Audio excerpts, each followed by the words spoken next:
우주 탐사에서 역경을 극복한 가장 좋은 예는 이름이 있습니다. 그것은 제임스 웹이 아닙니다. 두 대의 보이저 탐사선이 47년 동안 우주를 비행하며 인류의 가장 먼 사절로서 먼 세계에 대한 끊임없는 통찰을 제공하고 있다는 사실은 모든 사람에게 알려져 있습니다. 이 쌍둥이 우주선은 이미 태양계를 넘어 간섭 영역에 진입했으며 그곳의 환경은 이전에 생각했던 것보다 훨씬 더 이상하다는 것을 보여주었습니다.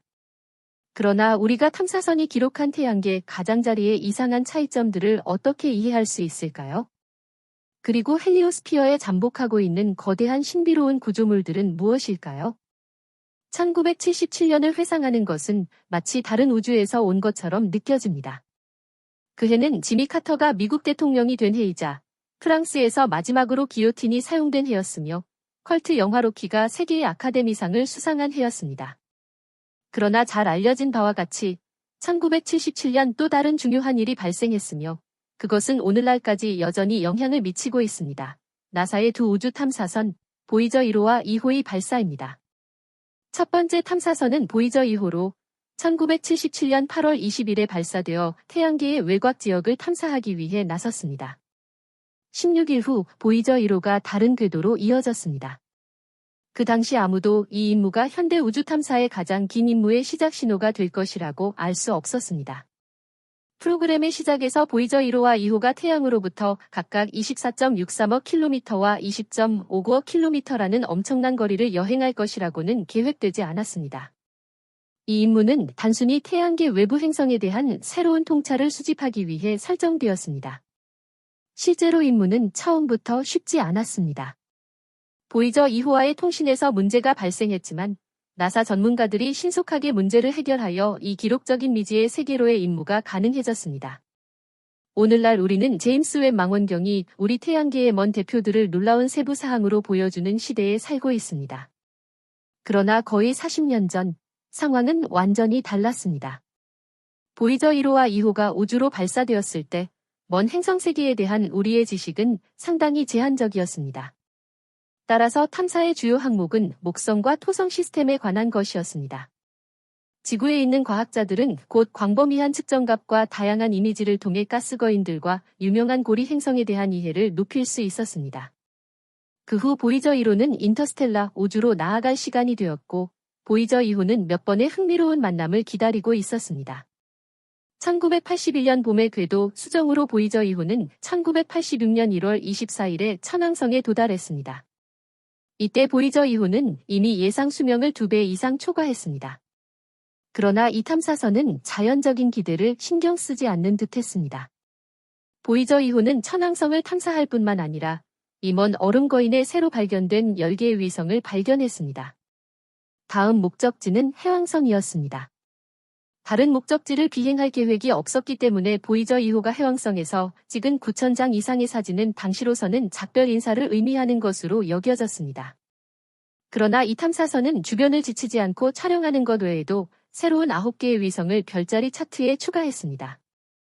해왕성의 가장 큰 위성인 트리톤은 그 당시 이미 알려져 있었지만 이후 철저하게 분석되었습니다.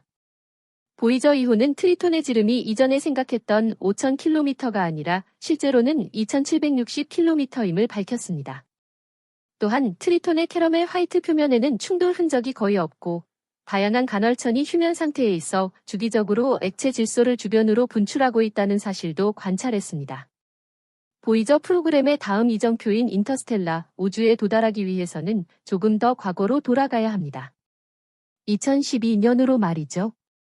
이 먼 지역은 태양풍이 더 이상 도달할 수 없는 곳이며 결코 가까운 곳이 아닙니다. 이 우주의 먼 공간은 주로 먼지와 이온화된 가스로 구성된 간섭 매질로 가득 차 있습니다. 이러한 성분들이 함께 간섭 물질을 형성하며 간섭 매질은 또한 우주 자기장과 전자기, 방사선으로 스며들어 있습니다. 보이저 1호는 2012년에 태양계의 경계를 넘어섰고 그 자매 탐사선은 2018년 11월에 뒤따랐습니다. 두 탐사선은 이전 태양계의 문턱에서와 마찬가지로 이 새로운 영역에서도 중요한 측정을 수행하고 있습니다. 그러나 탐사선들이 서로 다른 지역을 여행하고 있기 때문에 과학자들은 간섭 매질을 두 지점에서 연구하고 그 발견을 비교할 수 있는 흥미로운 기회를 갖게 되었습니다. 보이저 2호의 중요한 임무는 쌍둥이 탐사선의 데이터에서 유사성과 차이점을 확인하는 것입니다. 사실, 보이저 1호의 많은 정보는 확인을 위한 것입니다. 예를 들어, 간섭 우주에서의 입자 밀도는 중요한 관심사입니다. 그러나 탐사선의 측정치가 극적으로 다르게 나타나는 것을 살펴보면 더욱 흥미롭고 당혹스럽습니다. 보이저의 발견을 올바르게 이해하기 위해서는 태양계의 경계가 어떻게 구조화되어 있는지를 파악해야 합니다. 본질적으로 태양 주위에는 육안으로는 보이지 않는 복잡한 자기장선들이 존재합니다. 이는 전기적으로 대전된 입자들이 우주로 발사되는 경로로 작용하는데 이를 우리는 태양풍이라고 부릅니다. 태양풍은 태양계를 넘어 퍼지지만 결국 간섭 매질에 도달합니다. 그러나 기름과 물처럼 태양풍과 간섭 매질은 잘 섞이지 않기 때문에 헬리오스피어라는 간섭 매질 내의 거품이 형성됩니다. 보이저 데이터 덕분에 우리는 헬리오스피어가 태양으로부터 약 180억 킬로미터 확장되어 있다는 것을 알게 되었습니다. 이 지역의 가장 바깥쪽 경계는 헬리오파우즈로 그곳에서 비로소 간섭 우주가 시작됩니다. 보이저 1호가 태양계의 가장자리에 도달하기 전까지 이 지역에 대한 정보는 거의 없었습니다. 우주선이 지구로 전송한 발견들은 즉각적으로 과학자들을 놀라움과 혼란에 빠뜨렸습니다. 그들의 많은 예상이 틀렸기 때문입니다. 예를 들어, 간섭 우주의 자기장은 실제로 예상보다 3배 강력하며 이는 간섭 입자가 헬리오스피어에 가하는 압력이 이론 모델에서 설명된 것보다 3배 더 많다는 것을 의미합니다. 그러나 보이저 1호의 데이터가 획기적이고 혁신적이었지만 이는 우주에 대한 우리의 이해의 새로운 장의 시작에 불과했습니다. 그들은 중요한 단점 하나를 안고 있었고 그것은 결함이 있다는 것이었습니다. 이는 플라즈마 온도를 측정하는 기기가 1980년대 이후로 불완전했기 때문입니다. 그럼에도 불구하고 탐사선 2호의 장비는 여전히 작동하고 있었기 때문에 과학자들은 헬리오파우즈로 향하는 동안 이 실험이 어떤 데이터를 수집할지 더욱 기대하게 되었습니다. 오늘날 우리는 플라즈마가 헬리오파우즈를 넘어가면서 두께가 확장되고 동시에 속도가 줄어들며 온도가 올라간다는 것을 알고 있습니다. 간섭 우주의 온도는 거의 3만도 섭씨에 달하며 이는 연구자들이 예상했던 것보다 훨씬 더 뜨겁습니다. 그렇지만 플라즈마는 매우 희박하고 얇은 불규칙성을 가지고 있기 때문에 우주 탐사선 주변의 온도는 놀라울 정도로 낮습니다.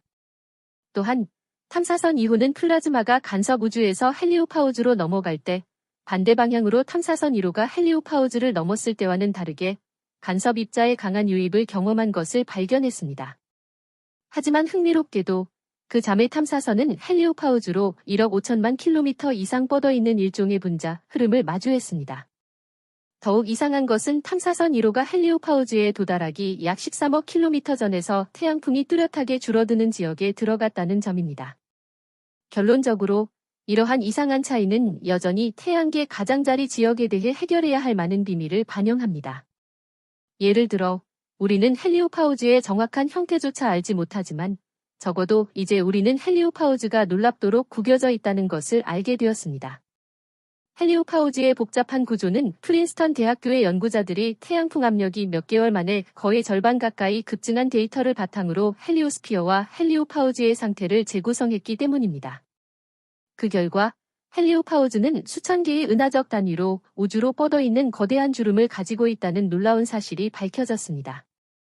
은하적 단위는 태양과 지구 사이의 평균 거리, 즉 약 1억 5천만 킬로미터에 해당합니다. 따라서 우리는 수십억 킬로미터 크기의 주름에 대해 이야기하고 있는 것입니다. 여기서는 보톡스가 아무런 도움이 되지 않겠지만 연구자들이 이 주름 구조의 기초에 대해 수집한 데이터가 우리에게 도움이 될 것입니다. 이러한 결과는 헬리오파우즈에서 파동처럼 돌아오는 고에너지 입자들이 태양 플라즈마와 충돌하면서 발생합니다. 따라서 우리는 헬리오스피어가 정적이고 영구적인 물질이 아니라 오히려 끊임없이 변화하고 내려가며 다시 펼쳐지는 역동적인 존재임을 알게 되었습니다. 실제로 이 무한한 주름들은 탐사선들을 쫓고 있습니다. 왜냐하면 태양 플라즈마가 주름 구조를 다시 매끄럽게 만들면 그들은 계속해서 성장하기 때문입니다. 탐사선 1호와 2호는 지금 너무 빠르게 이동하고 있기 때문에 주름에 갇히지 않고 팽창하는 헬리오스피어로 돌아갈 수 있습니다. 하지만 주름을 쫓는다는 것은 탐사선과 헬리오스피어 사이의 거리가 처음 예상했던 것만큼 빠르게 증가하지 않는다는 것을 의미합니다. 우리는 당신의 손가락과 구독 버튼 사이의 거리가 지금 훨씬 더 빨리 줄어들기를 바랍니다. 다음 동영상을 놓치지 않으려면 구독 버튼을 눌러주세요. 곧 뵙겠습니다.